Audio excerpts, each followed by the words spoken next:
And welcome back to my channel. And if you're new here, welcome. I'm so happy you're here. My name is Tuba and I'm a crochet artist and a designer, and I upload videos related to crochet, market prep, vlogs, studio vlogs and stuff.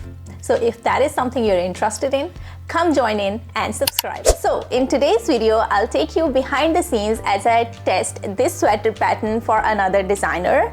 I'll share my process, what I look for, and how it helps me grow as a designer.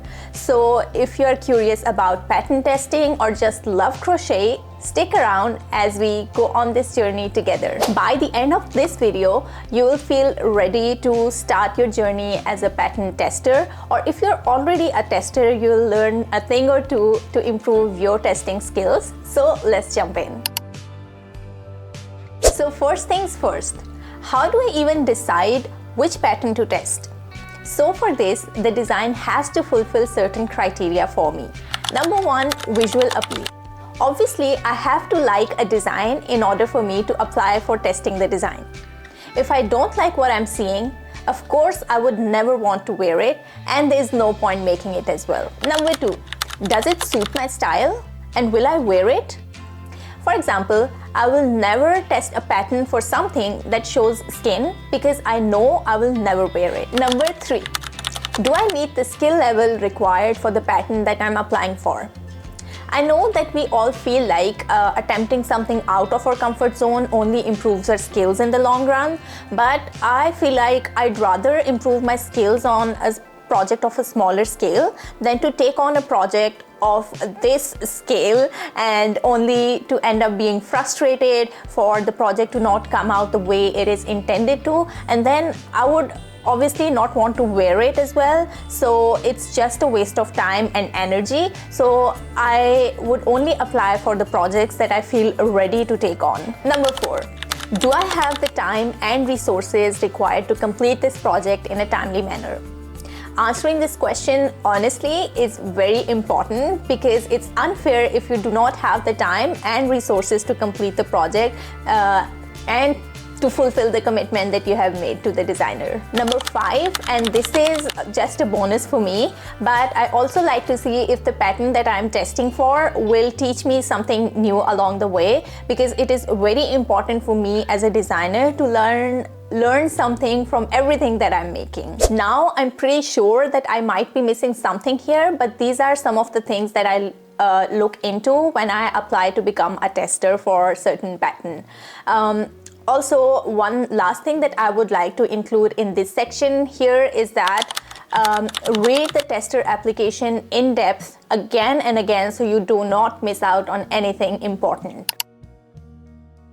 So once I have decided to become a tester for certain specific design, I go into what I call the preparation mode. I start by carefully reading the instructions about the pattern to get an overall idea of how it will be done. So this pattern caught my attention because of its beautiful stitch work. As you can see, its reversibility. Yes, it's a reversible sweater, and also its construction. So I am in the process of designing a circular yoke sweater myself. So I wanted to see how the circular yoke is done in this sweater, so maybe I can learn a thing or two to apply into the design of my own. I was also very excited to learn some new techniques while working on it. I think now is the time that I should give you some background about the pattern that I tested. So this pattern that I tested is called Tic-Tac-Toe Sweater by Crochet Highway. Anna Maria, she's the designer behind Crochet Highway, and I love her as a designer. She is one of my most favorite designers for crochet items. So she has already published a lot of her designs, and for past year or two she has been working on color work designs, and I think I read this tagline under one of her designs, color work made easy. So she uses color work but makes it less complex and hassle-free somehow. Having worked two colorwork sweaters one after the other, I can tell you honestly that tic-tac-toe sweater was less hassle-free compared to the other colorwork sweater that I worked on, and I'll put a picture of both side by side for comparison here as well. So in preparation phase, I also decide on what yarn and what colors I will be using for the pattern that I'm testing. For this specific test, I did this step even before I got selected, and the reason is that I was vacationing in Europe and I saw this very beautiful selection of yarn in a store, and I could not resist buying it for myself, and I had this specific design in my mind, and I was even willing to like purchase it and make it for myself in these colors after it comes out if I end up not getting selected. So yes. So one tip that I would like to share here that I recently learned myself is to use a yarn that is very closer to the yarn that the designer has used. And by that, I don't mean the material, but I mean the length to weight ratio of the yarn should be very close to the yarn that the designer has used.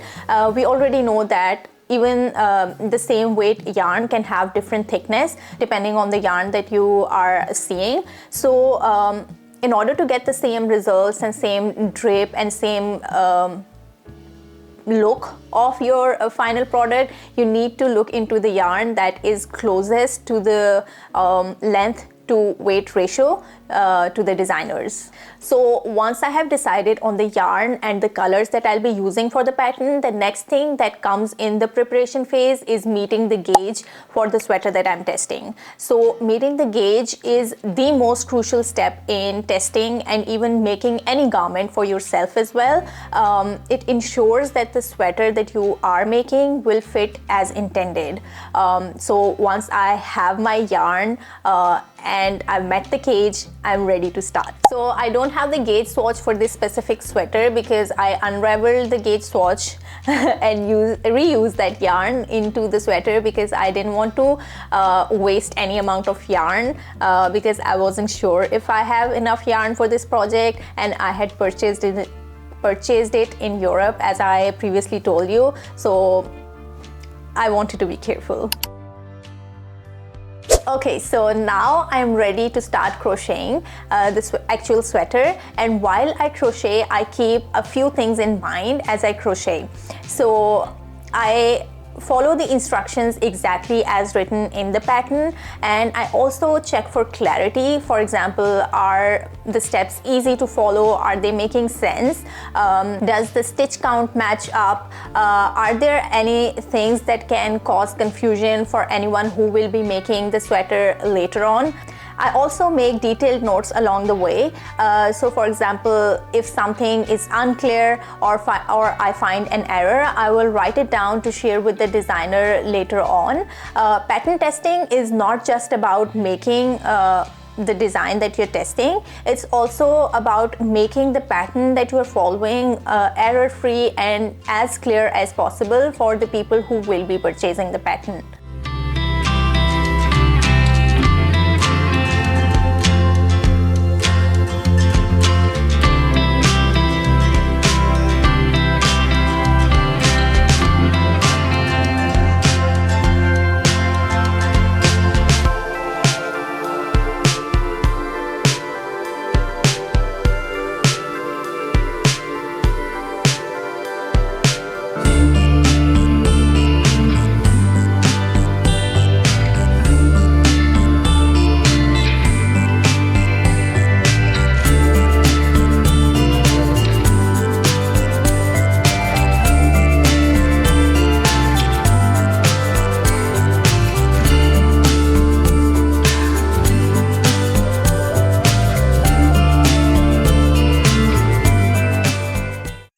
So with Anna Maria, the pattern is shared on the cloud, and we are expected to comment on the shared PDF as we go, and then she looks at the comments and makes the changes as required. So I started on this test a bit later than the rest of the people, and there were already some changes made to the pattern by the time I started. Some spelling mistakes were corrected, some stitch counts were corrected, and stuff like that. So when I started, I made it to kind of test if the changes that were already made to the pattern made sense to me, and if I was getting the same stitch count as the corrected ones and stuff like that. So in summary, the things to look for when testing a pattern are if there are enough pictures to go along in the pattern, if the steps are easy to follow and make sense, if there are any spelling mistakes or any grammatical errors, if the flow is proper and it makes sense to you,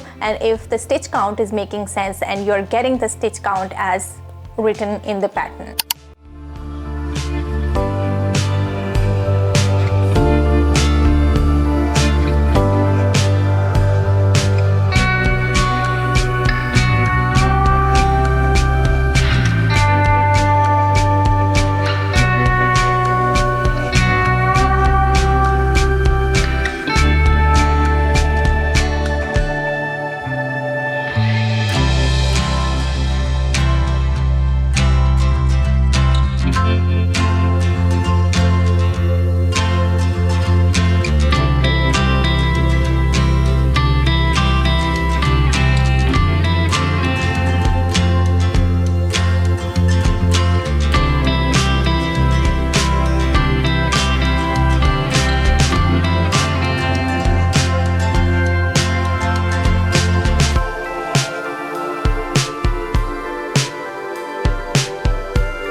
So why do I pattern test? What are the benefits of pattern testing? So in my opinion, one of the best things about pattern testing is how much I learn through the process. So every pattern introduces me to something new.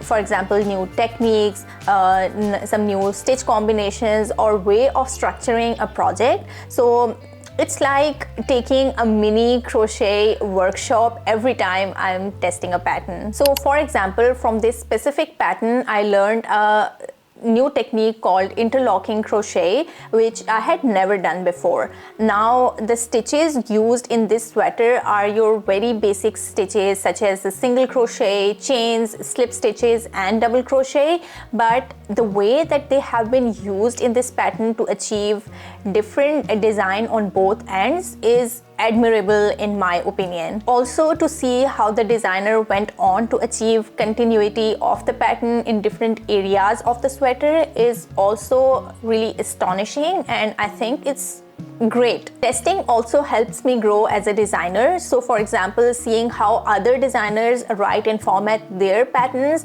helps me gain some ideas and knowledge on how to design my own patterns as well. And it's also a very rewarding experience in my opinion to collaborate with such talented designers in the crochet community. I really love how detailed the patterns by Anna Maria are.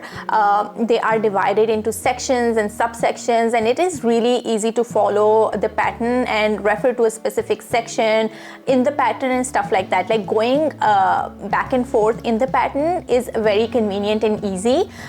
It looks like a small booklet, and she also includes tons and tons of pictures with every step along the way. So while testing for the other designers, I also learned the process of running my own tests when it comes to I see how different designers use different techniques, and I find areas that I love to implement into my own testing calls.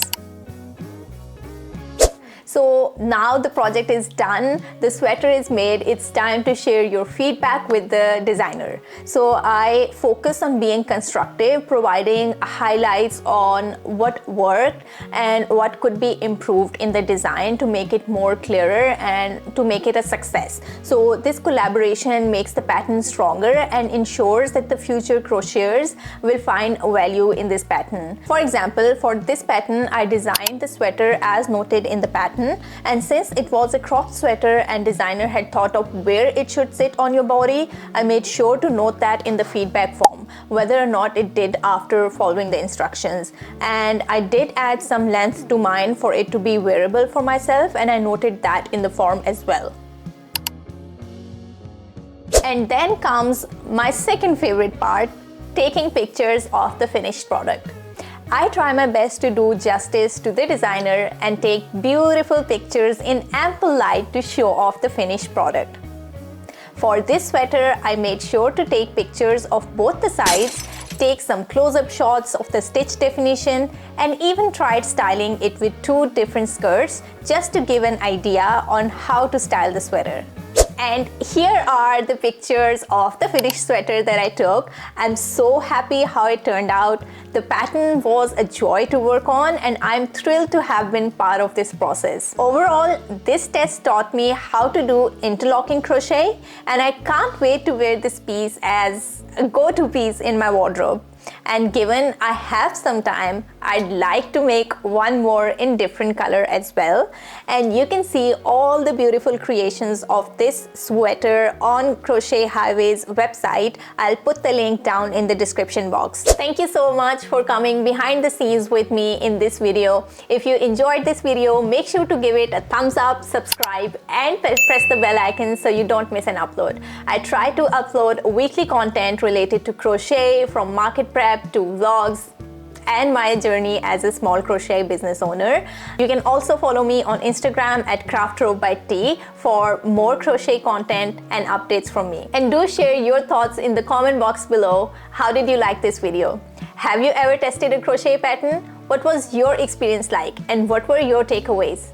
And with that, stay safe, stay connected, and stay happy, and I'll hopefully see you in my next one. Bye!